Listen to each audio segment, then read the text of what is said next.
How you guys doing today? It's Anthony Gangi. Welcome to another episode of Tear Talk. Tear Talk's a channel that we discuss corrections as well as some aspects of true crime. And today we're going to be focusing on the Devil's Den murders. This happened in Arkansas, and we're going to be talking a little bit about who is Andrew McGann, because right now there's not a lot of information on this gentleman. Let me bring in Russ. What up, Russ? Hey, Anthony, how's it going? Good, Russ. So we're going to try to start crossing into some true dialogue, and I thought this case was pretty interesting. In late of July 2025, Clinton, 43, and Cristen Brink, so the husband and wife, were hiking with their two young daughters at Devil's Den State Park in northwest Arkansas. While on the trail, they were suddenly attacked by a 28-year-old Andrew James McGann. Clinton was stabbed first, that's the husband, and Cristen quickly rushed their children to safety before returning to help her husband. Both parents were fatally stabbed in what investigators describe as a completely random act of violence. That's what they're saying now.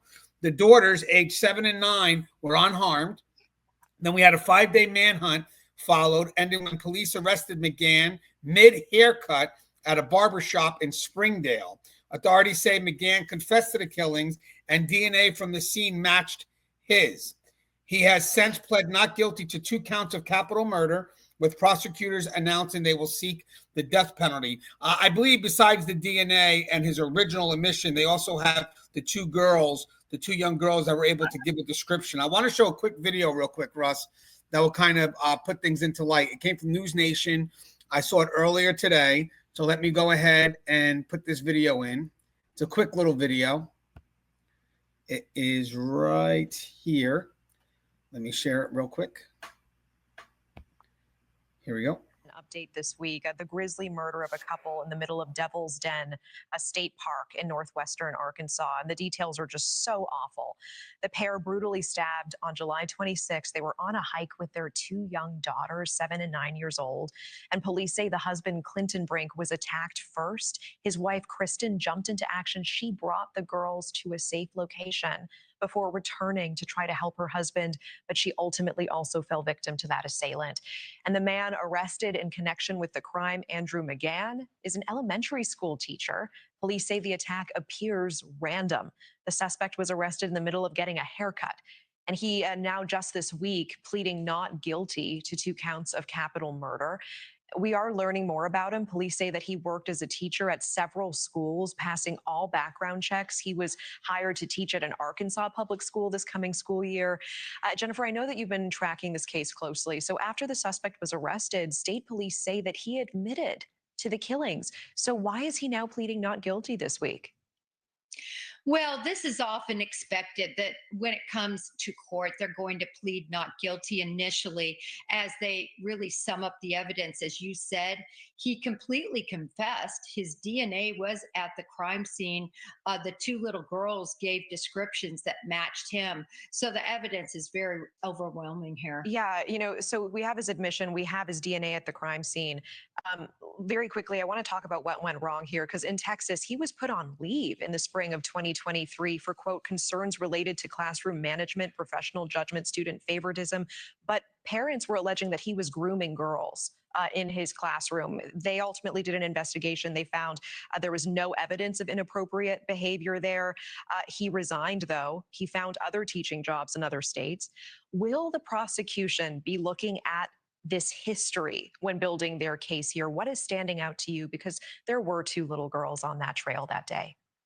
Yeah, what's standing out to me is motive, and they're not coming forward and saying, but there's certainly breadcrumbs here. If you look at his history in Texas, where you have him asking a little girl about marrying him, words to this effect, it's very concerning. And I would think that those 2 little girls were his real target, but he attacked the father and mother, obviously. All right, Jennifer Coffendorfer, appreciate you as always. Thank you.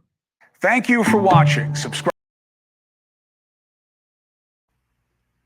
There we go. So, Russ, I know this may be the first time you're hearing about this case. I want to talk a little bit about Devil's Den Park. That's one of the Arkansas's most iconic and rugged outdoor destination, located in the Ozark Mountains, about 30 miles south of Fayetteville.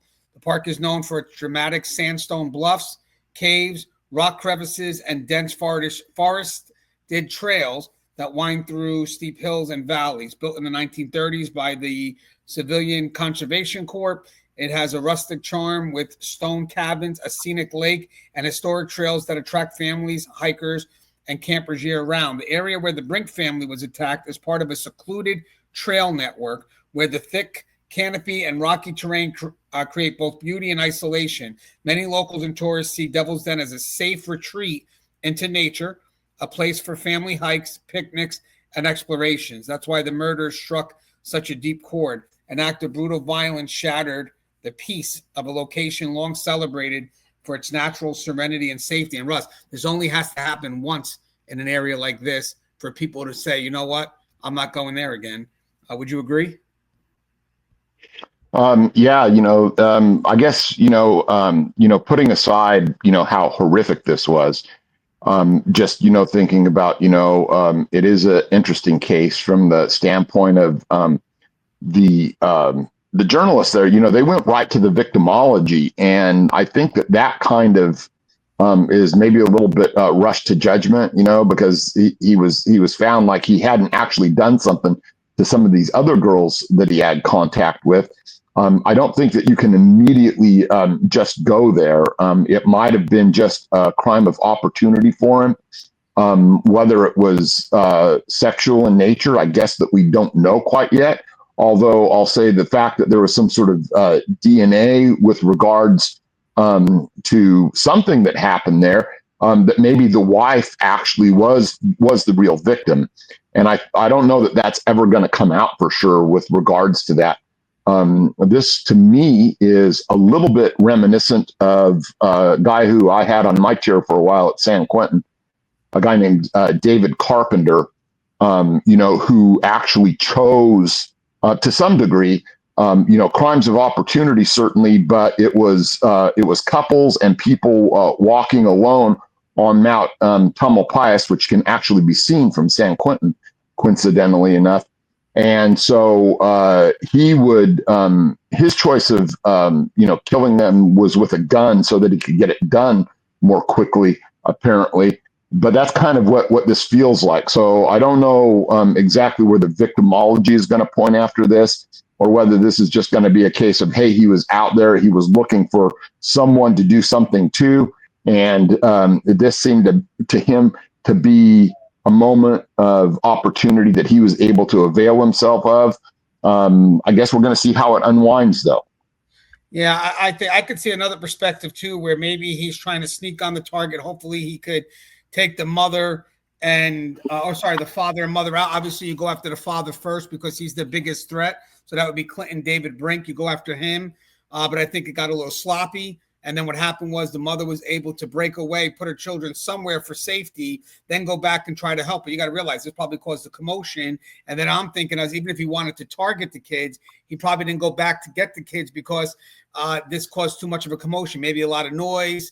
Maybe he just wanted to get the hell out of there because, as we said, he got caught 5 days later. So I think the knife could also present maybe a little bit more of a secret way to do it. Let me go up there. Let me take the father out real quickly take out the mother. Maybe in head he planned this out a little bit smoother. But unfortunately, the father gave up more of a fight, which gave the chance for the mother and the two kids to hide off. And then the mother came back, which was probably not what the father would have wanted. But maybe that greater commotion between the mother now getting involved is what made him decide, hey, I'm not going to go after the kids because there's too much commotion. There's too much noise. I just got to get the hell out of here. Because I'm sure at one point, he may go in with the upper advantage to try to take someone out. But then eventually maybe he winds up taking the two out because now he's looking to escape as opposed to move forward with his crime. So we have July 26, 2012, as we mentioned, Devil's Den State Park, Northwest Arkansas. So you got Clinton David Brinks, 43. Kristen Amanda Brinks, 41. Married couple hiking with their daughter, ages 7 and 9. So again, the attack details. Clinton was reportedly attacked first. Kristen ushered the children to safety. I'd love to know where that safety was. Where did she bring them? Then went back to help her husband. Both parents were fatally stabbed.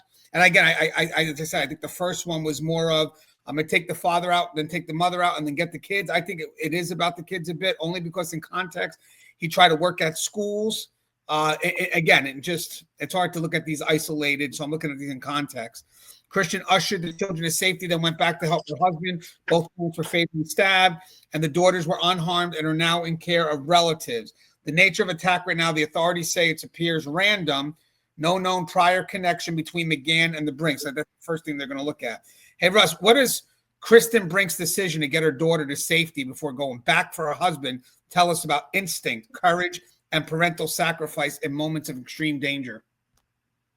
Without knowing exactly how it unfolded, I think that's a little bit hard to picture. There might have been a decision on her part that she already thought that, there was, a chance that her husband was already lost. And of course, at that point, you just have to worry about extraction of the children, so to speak.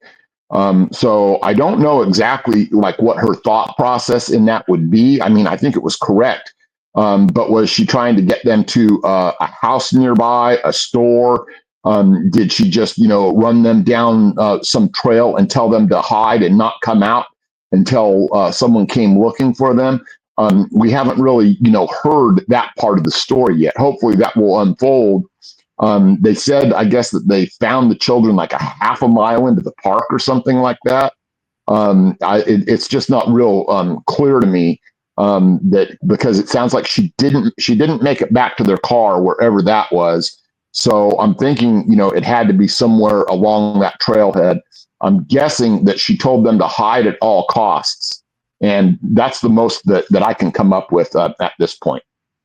No, I think that's great, because again, once she was able to get the kids to safety, she went back and tried to help her husband. And what's unique, if this does fall into what we feel it could be, where the kids were targeted, sometimes the people here that are these predators, they're trying to be able to do it with the limited amount of obstacles, right? So they're going to go up to the father, probably sneak attack him, so the father doesn't even see it coming. So there's no chance to communicate. There's no chance to kind of see what's going on. I could picture them just attacking the father right away, and then the father telling the wife to get the kids out of here, like come on, do what you got to do. And then the wife, maybe in her rush to save her husband, puts her kids in a spot that, basically is tough for this predator to find, and then goes back and tries to help her husband by getting right in. Whatever it was that she put the kids, can't be too far from where the incident occurred. That's what I'm thinking. But I think okay, Russ. And one thing, there's no mention of the hiker that found the girls. There's no mention of him encountering anyone else. I'm going to guess that maybe he egressed from the area in a different direction. So we don't know if he had a car on some other trailhead at some other point. I mean, it's a lot of conjecture. And people should. I mean, obviously, it's okay to talk about it and kind of like make some guesses.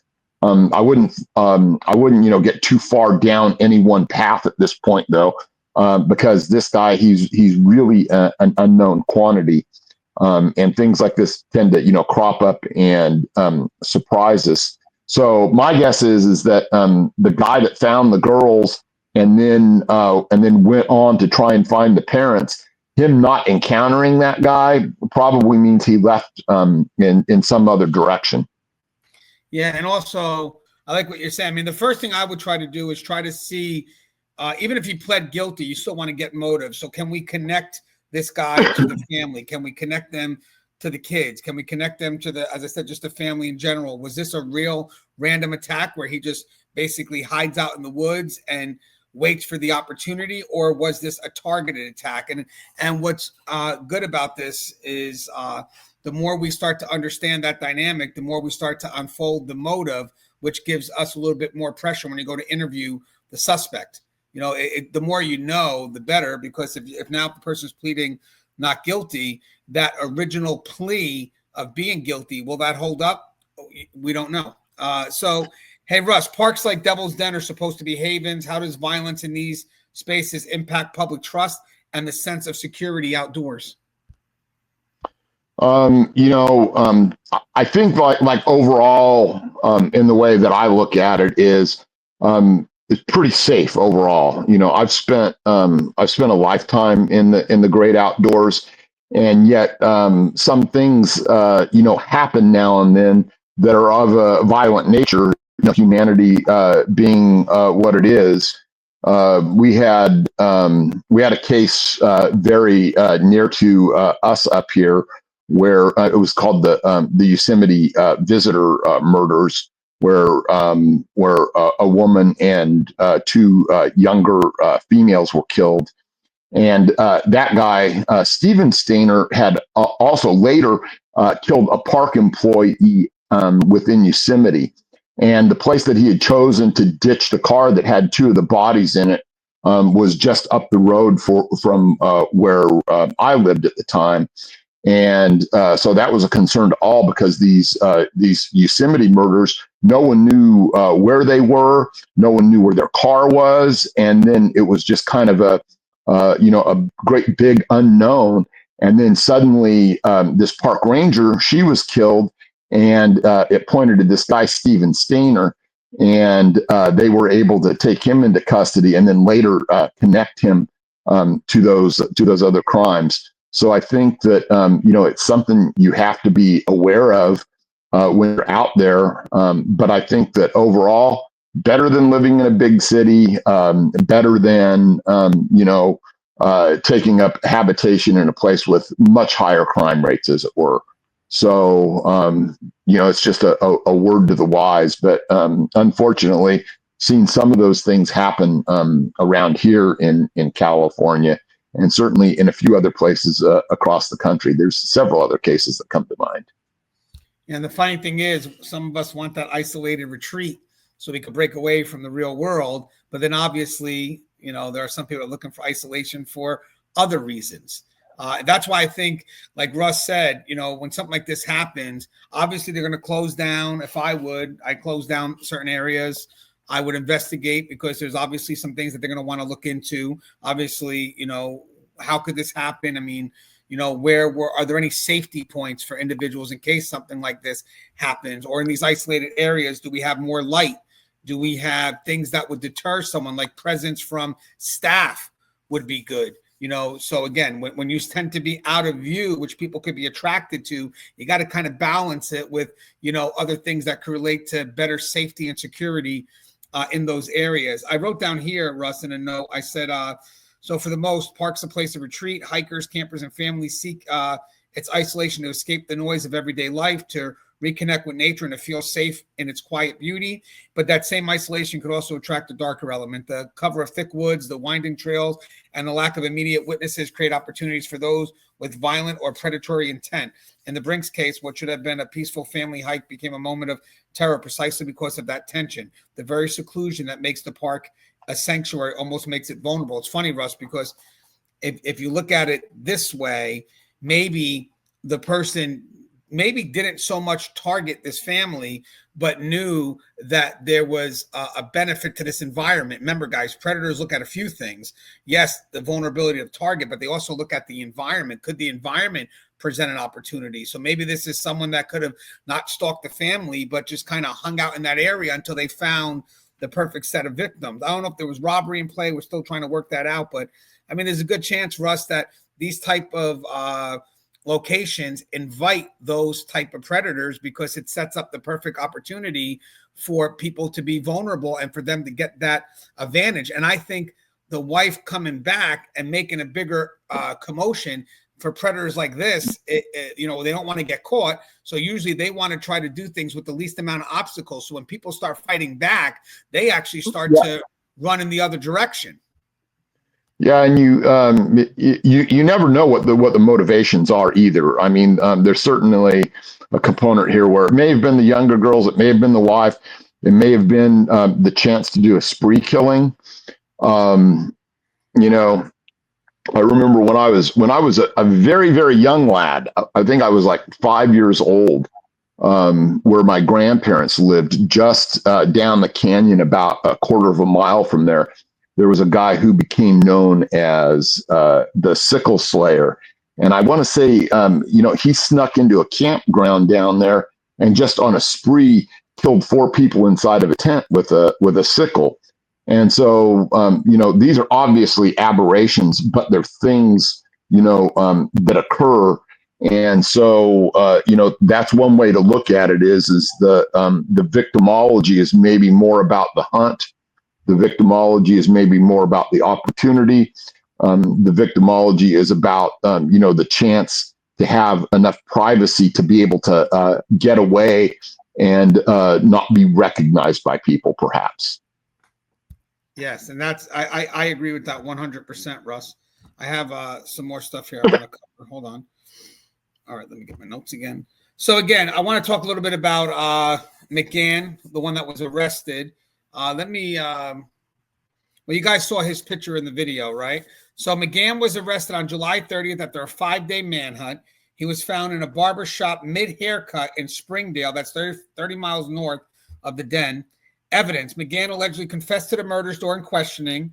Investigators say DNA evidence at the crime scene matched his. The lady that was being interviewed also said the kids were a witness and explained them pretty good. Witnesses and surveillance reportedly tied him to the park that day. His custody status right now is currently held at the Washington County Jail. Now, Russ, McGann allegedly confessed yet pled not guilty. So how do we interpret that contradiction? Is it a legal strategy? Is it mental instability, or it's something else?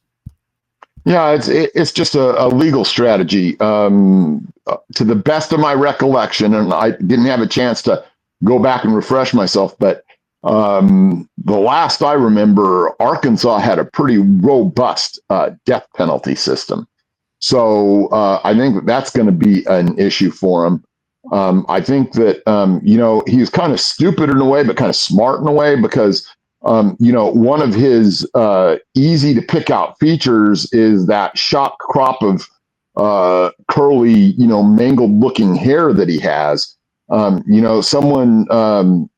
don't know if they circulated with regards to the description, or if they did, an artist rendition, but that would be something that would stand out and that, people would actually think about, comment on, and probably even pick up the phone. Because sometimes when you look at some of the artist renditions, you're like, that could be anybody. But in this case, that was definitely a standout feature. Plus those ears. Those ears are really hard to mix. Those two things in conjunction, I think, were part of the reason why he was maybe trying to get the haircut there. Maybe he had finally realized after a few days of publicity, and we don't know if he was hiding out or whatever in the meantime, that he thought he had to take some, let's just call them forensic countermeasures. And those forensic countermeasures involved that haircut. So that's the best I can do on that. I also think it's a legal strategy both ways, because like if they come in and start put pressure on him, then maybe he could say he's guilty. And then later on, when they go through court, the legal team could tear it apart, saying he was pressured to say he was guilty. They were throwing a lot of questions at him. So I think it kind of gives it a chance to reset. Say, okay, you want to say you're not guilty? That's fine. We have the evidence that could speak it. So really, to be honest with you, if the evidence speaks it very clearly, it's great to have your admission. It is, but it's not always needed. It's great to have it as a slam dunk. Don't get me wrong, but it's not always needed. So I think you're right, Russ. I think this was more of a legal strategy that actually may work out and benefit later on, where if he was to do an appeal or something, they could have said, well, due process, I was pressured to give that admission. Well, no, you weren't. You rethought about it. You gave it. You wind up saying you're not guilty. So at this point here, we can let the evidence speak. I mean, I've seen that's also, I was going to say, that's also pretty much an automatic default check the box point at the initiation of any given crime, whether it's, trespassing or whether it's a murder, that's the one that checks the box and is done at the initial outset. So it's not a surprise. Yeah. And it's funny because I know a lot of people shoot for the pressure of that guilt because they believe, okay, you know what? I got it. Let's put the pressure on. Let's get him admit he's guilty. But sometimes that pressure will be used against the legal system later on. So I think it's actually not a bad idea that, at least for the good side, for us, the legal side, that says, hey, you know what, let him go not guilty. We got the evidence here, including the witness statement from the young children. I think that's extremely powerful, the witness statements. So the court proceeding so far, Russ, is you got 2 counts of capital murder. He entered a plea of not guilty at the arraignment. Next hearing is scheduled for November 14, 2025. So I think in this time, me, Russ, I'm sure a lot of other true crime people are going to be trying to find out who this guy is. Who is McGann, right? So that's great. They're going to look into his history, see how he's connected to the victims or connected to the location. And then the prosecution does want to push the death penalty, and Arkansas does have the death penalty. Hey, Russ, prosecutors are seeking the death penalty. How does the random nature of the crime factor into arguments for or against capital punishment? Okay, so in California, there's 27, or at least at one time there was 27 special circumstances, and special circumstances were where you would have homicide committed in connection with usually some other crime or facet of a crime. For instance, committing a murder in order to carry out a robbery, that would be a special circumstance. Carrying out a murder in order to commit some sort of illegal sexual act, that once again would be a special circumstance. There would also be special circumstances typically for lying in wait, which I think that, they could have enough evidence to show this there. There could also be, certain aspects with regards to torture. And I don't mean necessarily, what you think of normally as torture, but, killing someone, by repeatedly stabbing them. I don't know how the statutes work in Arkansas, but there might be an argument to be made for that kind of thing. And while I haven't read, Arkansas death penalty code, it will be somewhat similar in scope to California in that they will list what those special circumstances are. And those are things that will have to be usually, findings by a jury that, yes, indeed, the special circumstance did occur and that he is also guilty of the killing, so to speak. Yeah, and guys, I did some research, but I'm sure this will open up as we go through. But in Arkansas, capital murder charges can make someone eligible for the death penalty. Conviction on capital murder could put someone on death row. So for Andrew James McGann, he's facing 2 capital murder charges in connection with the deaths of Clinton and Cristen Brink at Devil Den State Park. Convictions on either charge could put him on death row. The couple was fatally attacked while hiking with their 2 daughters. The Washington County prosecutor has indicated that decisions regarding McGann's potential sentence will be made later as the case progresses through the judicial system. The case is still in early stages, and McGann was recently arraigned. I just wanted to show you some activity for Arkansas. So Arkansas currently has 23 people on death row. That's what I got. The last execution in Arkansas was in 2017 when 4 inmates were executed, including Liddell Lee, the first execution since 2005, Jack Harold Jones, and Marcel Williams, the first double execution in the U.S. in 17 years, and Kenneth Williams. So Arkansas's death penalty is available for capital murder convictions. McGann faces 2 such charges that could potentially result in death sentences. And while Arkansas has 23 people on death row, executions have been relatively infrequent. The last were in 2017. So there presents a huge gap. And that was that's what I got when I researched it. Okay. Yeah. So okay, Russ. I just had a chance to look at how the special circumstances work in Arkansas, and it's pretty boilerplate. They only have they have fewer than California, but they just talk about felony murder, and that can happen with regards to vehicular piracy, kidnapping, robbery, aggravated assault, residential burglary. The one that's going to be probably him in is the fact that there were multiple victims. And so that's one. The other one that I think could apply, depending on how much, what the specific definition is, which I don't have here, is what they call especially cruel or depraved manner. The murder was committed in an especially cruel or depraved manner, that is preceded by mental anguish. Certainly, you could say that the fact that, she had to get her kids away and did not know what was going on and tried to return to save her husband. I think that's enough maybe there for the mental anguish, serious physical abuse or torture upon the victim, immediately prior to the murder, vulnerable victims. That I don't think that applies here, but then they have pecuniary gain and avoiding detection or arrest or commission upon a law enforcement or public official in the performance of their duties. So I think that they probably it appears to me, have a very, very strong case. Yeah, and there's an article on People's Magazine a little. So as we get into who Andrew McGann is, it says there's an article from People. Parents say Devil's Den teacher displayed disturbing behavior towards girls and resigned following investigation. So that's interesting. So sometimes, to be honest with you, sad to say, the school may make an effort to protect their name. And if there's not enough evidence, just a feeling, they may allow the person to resign without any follow-up, which I think may have to follow up with the school to see if that was the case. I mean, if there's evidence, obviously I have to run through with it. But usually if there's not enough evidence, usually resignation could be it. But usually there's a caveat that you can't work around children. Yeah, but what I will want to know is I don't care so much like what the school did, except for whether or not they made a referral to a law enforcement agency.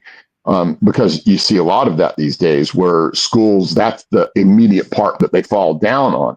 And so if they didn't make that referral, I would want to know why not. But I guess you could only say that I would only really want to know why not, based on what else is in that file, what else they detected, what else they knew. If it was, if it wasn't enough to go there, I would want to see what their definition is of what's referable and what's not referable. And that's a thing that, some people may not understand is that they do have categories with regards to those things as to what gets referred and what doesn't. Yeah, my wife as a teacher, I mean, she'll tell you off the bat a lot of things when it comes to abuse, whatever. I mean, the schools discover it first usually, and then they have a system that they must follow, which includes pretty much reporting almost anything that sounds suspicious, even if there's evidence or not. They are told to move it forward and let the higher level authorities decide as to what they're going to do or not with the allegations. Unfortunately, sometimes like what you're talking about is more, like an external influence. In this case, it was an internal influence, and that can sometimes turn things wacky, as we've all seen. Well, listen, that's what I'm saying. I'm saying that if there was no evidence and they kind of made a deal, you know what, he's going to resign. Let's just keep that happened, sadly. Now it says McGann taught fourth grade at Donald Elementary School in Flower Mound, Texas during the 2022-23 school year. It was there that Lindsay Polyak met McGann. Her son would spend a part of the day on some Fridays in McGann's classroom and would always share his experiences with her when he got home from school. Polyak said her son sometimes came home saying he spent the day playing games on his iPad in McGann's class. On another occasion, he reported watching the World Cup there, prompting her to question the quality of education he was receiving from McGann. Polyak also says her son told that McGann would display favoritism towards female students. My son would come home and tell me, "Mom, Mr. McGann gives out a lot of candy, but he only gives it to the girls. Mr. McGann brought Sonic drinks today, but only for girls in class, only for special girls that he really likes," Polyak tells People. She says she also was told by other parents at the time that Mr. McGann would have some girls in his classroom during lunch periods. He would have these lunches during the time when the other kids would go to the cafeteria, where he allowed girls to stay behind and have lunch with him in his classroom alone. She alleges, adding that her son also told her he observed McGann tickling girls. Now, this is funny because if a young student could see it, you would have to assume that the faculty staff should be able to see that, especially if they're in his classroom when they shouldn't be. While she did not personally file a complaint with administrators or the superintendent, Polyak says other parents did, and a formal investigation was launched. The Louisville Independent School District in Texas said McGann was placed on administrative leave in spring of 2023 while internal investigation was conducted into a classroom management, professional judgment, and student favoritism. In a message this week to the school community, the district said that its investigation determined that McGann's classroom management and professional judgment were below the district's expectation, but that there were no evidence of inappropriate behavior with any student. McGann resigned. So that's what happened. They got him, like as I just mentioned that. They basically found that, hey, you know what, he wasn't doing his job as a teacher, so he'll have to go on that. But obviously there was no evidence at this point of any misconduct with the children. So what they did was they let him resign, not due to the allegation because there was no evidence. And technically the funny thing is, if they didn't have evidence and they fired him, he would be able to have a lawsuit later on for his job back. But what they did get him on was that you weren't doing your job correctly. So now here's the funny thing. I kind of makes sense that he doesn't want to appeal it, because if he appeals, he doesn't want to bring any more light to him. So he probably said, screw it, I'll resign and then put myself back in, maybe another school. And I feel that's funny with people like sociopaths and stuff. If you look at them, some of them travel a lot because they go by where they feel is the best opportunity. So I'm not saying he did it yet or whatnot, but going from school and then finding a job in another school, a couple of states away where he's figuring, maybe no one's heard about these things, so maybe it's safe for me to go to this school.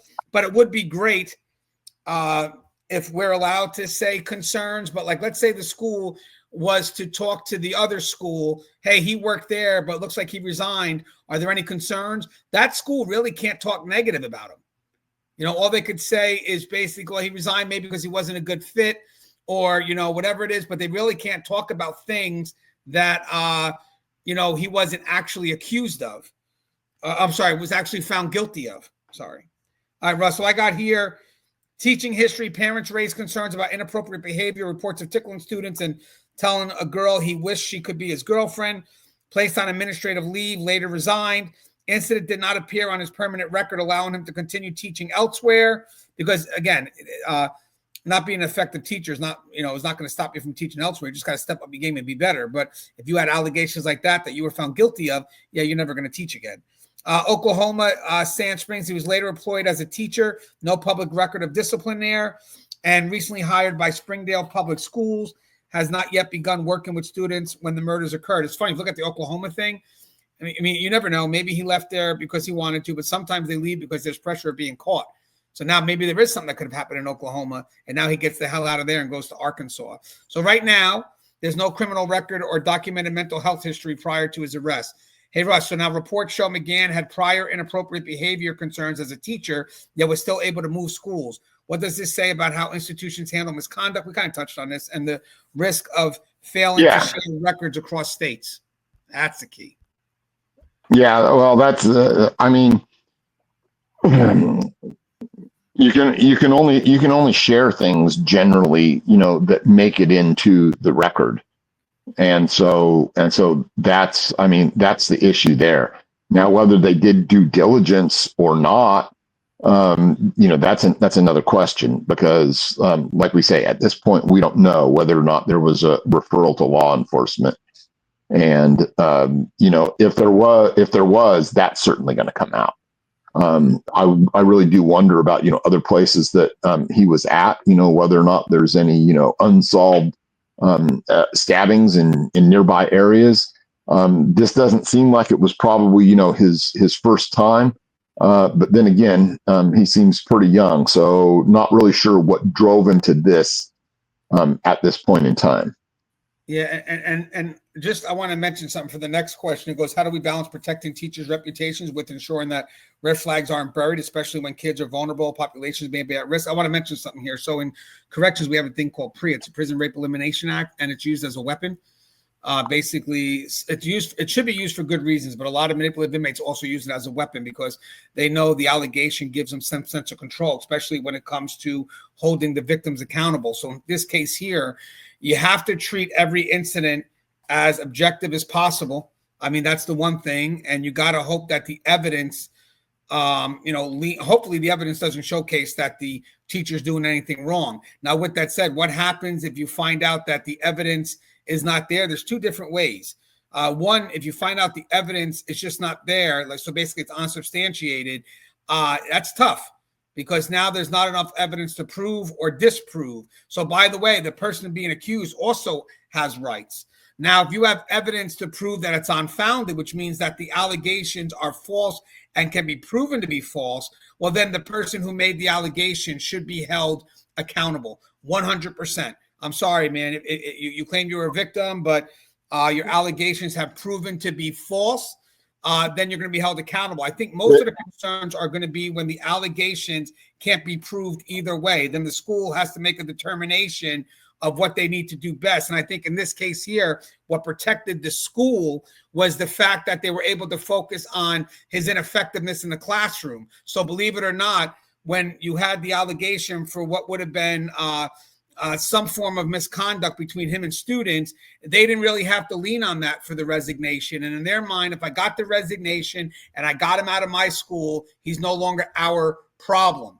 So at that point here, I think that's what happened here. They focused on what they could prove, and that was their saving grace. Now, granted, if they didn't have that ineffectiveness in the class, let's say he was a really great teacher and all they have are these allegations, that would make the challenge a bit more tough. But most likely what I would think is once the allegations come out there, whether it could be proven or not, I think someone like McGann would remove himself from the situation anyway, because he wouldn't want to be flagged. So I think that the school wouldn't even have to make the choice. I think he would voluntarily remove himself from that anyway. And I think that, I don't know if that happened in Oklahoma, but it does make a lot of sense where, hey, you know what? I got lucky this time. I'm going to go try and perfect my game somewhere else. What's your thoughts on that, Russ? Yeah, I mean, kind of like, that's a little bit of, getting down in the weeds, but it's certainly possible. I really do wonder what else, though, that they're going to be able to attach to him at this point. I really wonder if, now that they have his DNA on record, if they're going to get any hits back from, APHIS or whatnot. So I think this is just one of those things we're just going to be, stay tuned. All right. And let me get to the next part. We're almost done. Got a few more areas I want to cover. Right here, I have, hold on, let me get to my page. Sorry, guys. Just lost my spot. We did background on McGann. All right, right here. So police have identified no motives. Attack appears completely random and without robbery or known personal links. That's what I'm assuming. It could be more opportunity. He hangs out in that area and waiting for the perfect victim. Some investigators suggest it may reflect compulsive or thrill-driven violence. I mean, what's funny, real quick, that could be it too. But he must have saw something with the father that he thought he could be able to take care of real quick. Maybe the father was a little further from the children, or maybe the father was someone he thought he could overtake physically. And then basically that could have been what was the opportunity for him to spring. And Russ, do you believe this was truly a random attack, or is there evidence of an underlying compulsion or pattern that aligns with other unsolved cases? Because there's two other cases they're talking about, one in Wisconsin and one in Vermont, but we don't really know too much about those. But with that said, yeah, well, first off, when I think they're really misusing the term random. Random doesn't mean that there's no underlying conditions. It just means that there's nothing that's detectable, that shows that, the person was stalked, or they had prior encounters, or there was some kind of, initial hostilities, or, some type of argument came out. People say random because, they want desperately to be able to label something that they don't know about. It wasn't random. It was just, random to what we've been able to detect. Now, something either deep down inside of him or something as of yet unturned over and unknown is the cause of this. And I suspect it's going to be, part of the victimology. It's going to be part of the pathology of whatever he was doing with regards to himself being a predator. That's the key to actually knowing why this happened. And that's where it's going to go from here. And so somewhere in all of that, like when you look at what the FBI's behavioral analysis unit does, is they are the ones that uncover and they take things that are allegedly random and they make sense of them and show, no, it wasn't random. There were these set of circumstances, albeit like most of them were psychological, that ended up, causing this. And that's not to take anything away from the responsibility of the person, but there was something deep underlying, facts that are there that caused him to decide that this was his best course of action.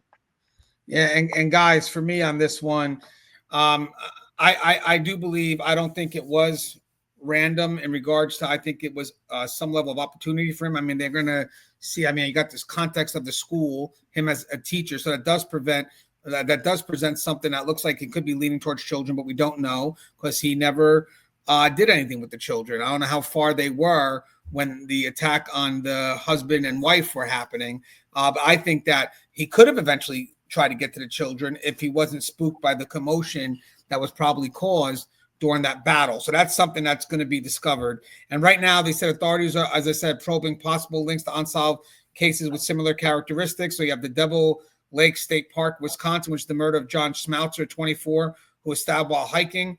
DNA from that scene is being tested against McGann's. So again, that's unique because that's just a male hiker by himself. And then you got Hey, you know what's interesting there, though, is what if part of the victimology is geographic? Well, I mentioned that, Russ. It could just be the location. It could be the location. And no, then I mean the name of the location. Well, no, because there's another one that it's not Devil. I know what you're saying. No, it's that one's not. But what I'm saying is what if that one is? What if the similarities because of some kind of weird name association the guy has? Yeah, I mean, you never know. And then you have the one in Vermont, which is the shooting death of a retired college professor, initially considered, but Vermont officials ruled out. I would say the best thing about that would be one. This guy likes to use knives. A gun could be a bit loud. So with that said, I think that may have been quicker to rule out, maybe because the way they carried it, the way the murder was carried out. But maybe eventually, if it's for children and this guy's up there by himself, maybe that will eventually weed him out, the case in Devil's Lake. But that's what they're going to do. They're going to try to figure it out because they're unsolved cases. And because of these similarities, law enforcement's weighing whether McGann could be a serial offender with a pattern of targeting just hikers in general, which that could be the case, but I don't know. I'm going to find it hard to believe that he's connected to these two. If he's connected to these two, then it changes the whole motive of the crime and kind of leans towards what Russ could be saying. Could he be going after the wife or the husband? Maybe the husband was the main target. You know, maybe he's going after male hikers. But having said that, then you got the stuff at the school that says he favors children. So how real are those allegations being made? So authorities are reviewing possible links between McGann and other murders in Wisconsin and Vermont. I think the big challenge with law enforcement when it comes to connect them is just really more about communication, different state laws, and whose case takes a priority. So like, okay, you're finding him here, but we want this guy here. It happened first. But I do see more now than ever that agencies actually work together, especially when there's so much involved and needs resolution. They're not going to let competition or some type of rivalry or whatever is getting in the way of solving the matter. And the last part I have here is about the public, the media. The murders shocked the outdoors community as the Brinks were described as loving parents and avid hikers. Cristen had been especially recognized as for heroic actions in saving her daughters. McGann, passed as a teacher with boundary issues, has raised questions about how red flags slip through hiring systems. Ongoing speculation surrounds whether he may be tied to other unsolved murders. So beyond the courtroom, what steps can communities take, Russ, to help families like the Brinks daughters rebuild trust, security, and stability after unimaginable trauma? The main thing truly is always going to be those familial ties, and hopefully, those are strong and well founded, and hopefully they're going to be well cared for. Beyond that, it's going to be a system of primarily time, but also some sort of mental health, behavioral health type of therapy is certainly going to be warranted. And then beyond that, I think that, like I said before, a lot of it's going to involve time. Yes, I agree. Now, guys, this is our first time doing it. So me and Russ are going to pay attention to this case. And then we also have another video coming up soon that we want to discuss early signs that you're dealing with a psychopath or a sociopath. I will probably work on that later in the week. And this will be good for both those working in corrections, but also the real world. But as always, guys, hope you enjoyed the content. Let's see what happens as it comes through. Let's see if any of our predictions are relevant, but we will keep our eyes open on this case. And then, see now what's great about doing this, Russ, is that we put some stuff out there. So as it comes and the story progresses, we're able to go back now from what we said and pull different narratives, if you will. So as always, guys, show's Tear Talk. Stay safe.